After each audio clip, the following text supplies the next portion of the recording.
I don't have a child. That's the part I keep coming back to whenever I try to make sense of what's been happening. There's no crib in my apartment, no toys, no diapers, no reason for a baby monitor to exist anywhere near my life. And yet, 3 nights ago, I woke up to one turning itself on.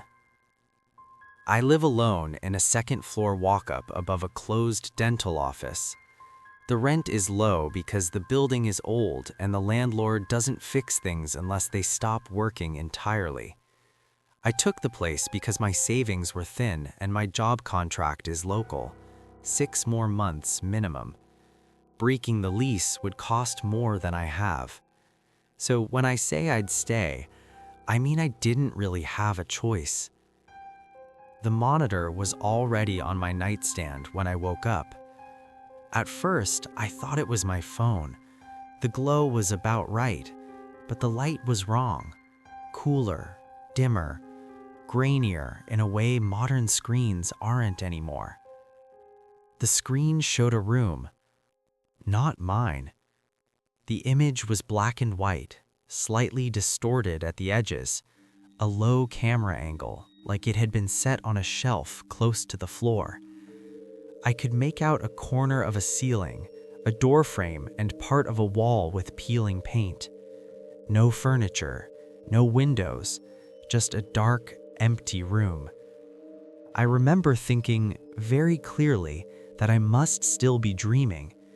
I have insomnia, the kind that makes you hover in that half-awake state where your brain fills in details that aren't there. I get auditory hallucinations sometimes. My doctor warned me about that. So I watched the screen and waited for it to blur or fade. It didn't. The monitor made a soft clicking sound, like it was adjusting focus. Then the speaker crackled. A voice came through. Quiet, close, not rushed. Don't let them come upstairs. That was it. No panic, no urgency, just a statement. I sat up so fast the blanket slid off the bed. The screen shook slightly, as if the camera on the other end had been nudged too. That's when I noticed something else. The timestamp in the corner. It wasn't showing the time. It was counting upward. Hours, minutes, seconds. Like a recording that never stopped. I picked the monitor up. It felt old, plastic scuffed at the edges, one of those cheap models people used before everything moved to apps. I flipped it over, expecting to see a power cord. There wasn't one. No batteries either. The compartment was empty. I don't remember bringing it into my apartment. I would have noticed. I'm obsessive about clutter.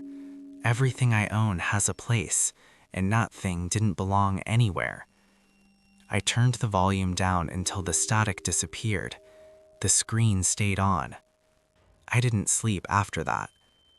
The next morning, I checked every room, closet, bathroom, cabinets, even the storage nook by the stairs that the landlord forgot to lock. Nothing looked like the room on the screen. The walls in my apartment are white, clean, boring. The room on the monitor had darker paint underneath the peeling, like it had been covered up more than once. I told myself someone nearby must be using the same frequency, old tech overlapping. It happens, rare but possible. That explanation held until I left for work. I work nights doing remote customer support for a medical billing service. The schedule's brutal, but the pay's steady. Around 7 p.m., as I was putting on my jacket, the monitor turned on again. I hadn't touched it all day. This time, the room looked different. The camera angle was higher. I could see more of the floor. There were scuff marks now, long ones, like something heavy had been dragged across the surface. The sound came through before I could lower the volume. Breathing. Slow. Measured. Like someone standing close to the microphone, trying not to be heard.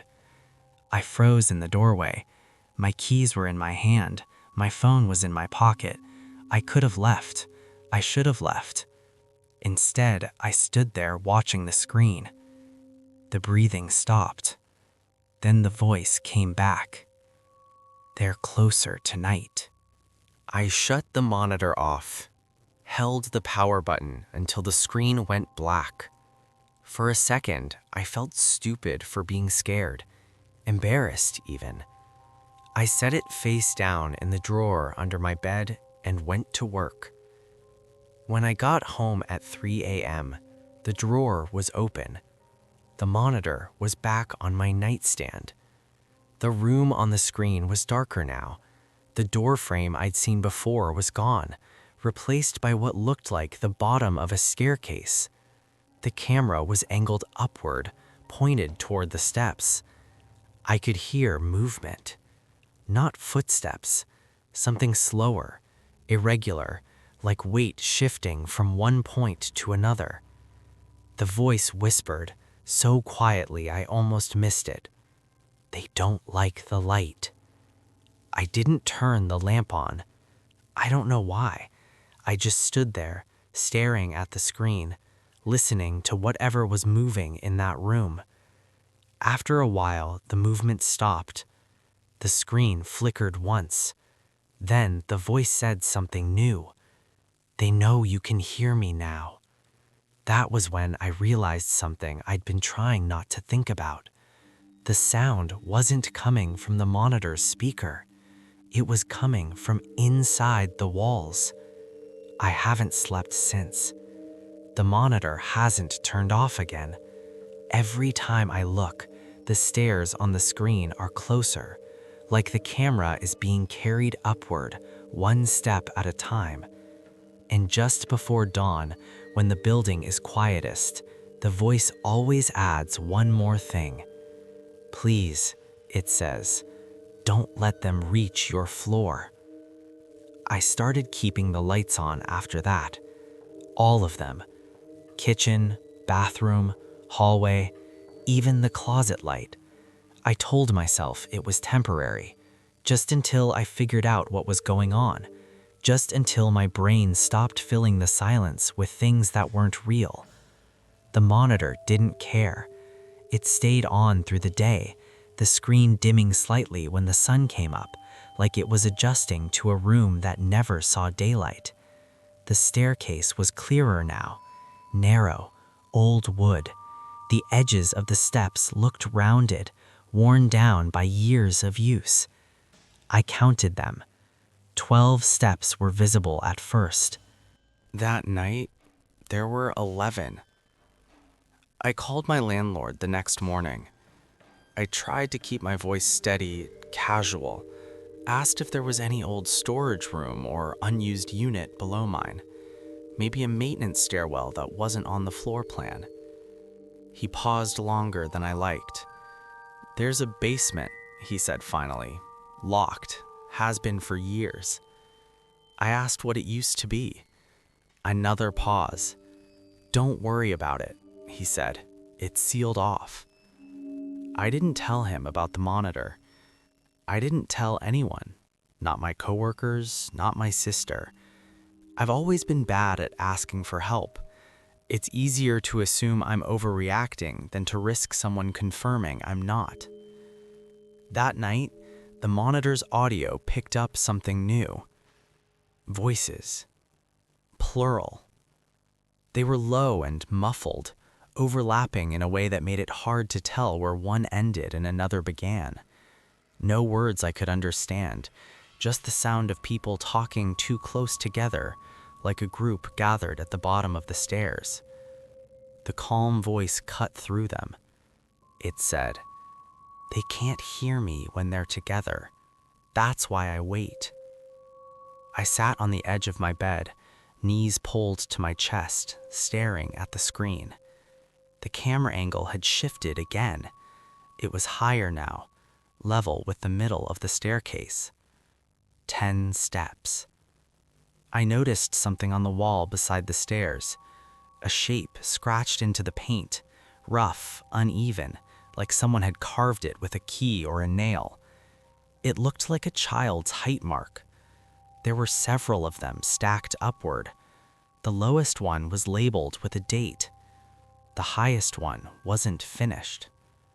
I tried to leave the apartment the next day. I made it halfway down the stairs before my phone buzzed. The monitor app. I hadn't installed one, I was sure of it. But there it was, a notification sitting on my screen. Audio detected.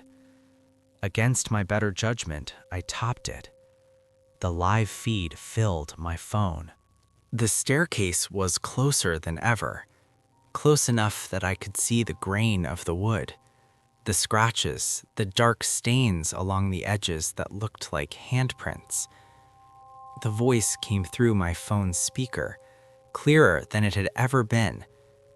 "They're moving because you are." I turned around and went back upstairs. That was the moment it clicked. Not all at once, slowly, reluctantly. The monitor wasn't showing a place, it was showing a distance. Every time I tried to leave, every time I ignored it, the stairs advanced. That night, the voices were louder, excited, anticipatory. I could hear something like nails scraping wood, fingers testing the edges of the steps. The calm voice sounded tired. It said, "I stayed quiet for a long time.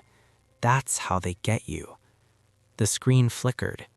9 steps. I sat on the floor with my back against the wall and slid my bedroom dresser in front of the door. It didn't feel like enough, but it was all I could think to do. I whispered into the monitor for the first time, "What happens if they reach the top?" The voice didn't answer right away. When it did, it was softer than before. "They move in, and I move out." The lights flickered once. Then the screen adjusted, and for the first time, I saw the top of the staircase.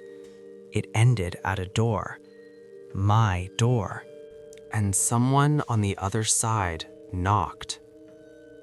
The knock wasn't loud. That's what unsettled me the most about it. No urgency, no force. Just 3 soft taps, spaced evenly, like someone testing whether I was awake. I didn't move. The dresser blocked my bedroom door, but I could still see the handle through the gap. It was perfectly still. No shadow beneath it. No light from the hallway. The monitor sat on the floor beside me. The camera had stopped moving. 0 steps. The staircase filled the entire screen now, ending inches from the door at the top. The image quality was sharper than it had ever been. I could see scratches in the paint of the door frame, old ones, layered, like this had happened more than once. The calm voice exhaled. "They don't knock long," it said. Another tap, slightly closer together this time. I whispered again. My throat felt tight like I hadn't used it in days. "Who are you?" For a moment, I thought it wouldn't answer. "I was you," the voice said, "before the building learned a new floor." The handle twitched. Not enough to turn, just enough to let me know something had tested it. My phone buzzed in my hand. I hadn't realized I was holding it until then. A notification lit up the screen. New device connected. I opened it without thinking. The monitor app had updated itself. The interface was different now, cleaner, more modern. At the top of the screen, a label had appeared. Upstairs feed. Below it was another option, grayed out. Downstairs feed. I didn't want to know what was on it. I topped it anyway. The image that came up made my stomach drop. It was my apartment. The angle was wrong, like the camera was mounted high in the corner of the ceiling, looking down. I could see the dresser shoved against the bedroom door. I could see myself on the floor, knees pulled in, staring at the screen. Behind me, the closet door was open. I don't remember opening it. Something inside the closet shifted. The calm voice spoke again, and this time it wasn't coming from the monitor. It was behind the walls, above the ceiling, inside the room. They don't need the stairs anymore, it said. They just needed permission. The knocking stopped. That scared me more than if it had continued. The handle turned slowly, not forced, not rushed, like someone who knew it would open eventually. I backed away until my shoulders hit the wall. The monitor slipped from my hands, the screen cracking as it hit the floor.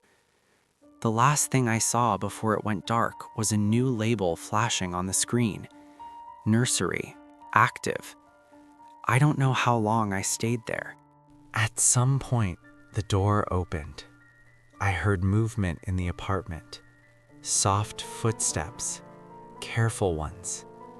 More than one set. No voices, no breathing. Just the sound of people learning a new space. Morning light crept through the window eventually. The noises stopped before dawn. When I finally worked up the courage to move, the dresser was back where it belonged. The closet door was closed. The apartment looked untouched. The monitor was gone. I quit my job that week. I couldn't stay up nights anymore. I couldn't afford to move, but I stopped sleeping upstairs. I sat up on the couch instead, lights on, back to the wall. Sometimes around 3 a.m., I hear movement above me, careful, patient. And sometimes when the building is quiet enough, I hear a voice drift down through the floorboards, not speaking to me, speaking to something else. Don't let them come upstairs.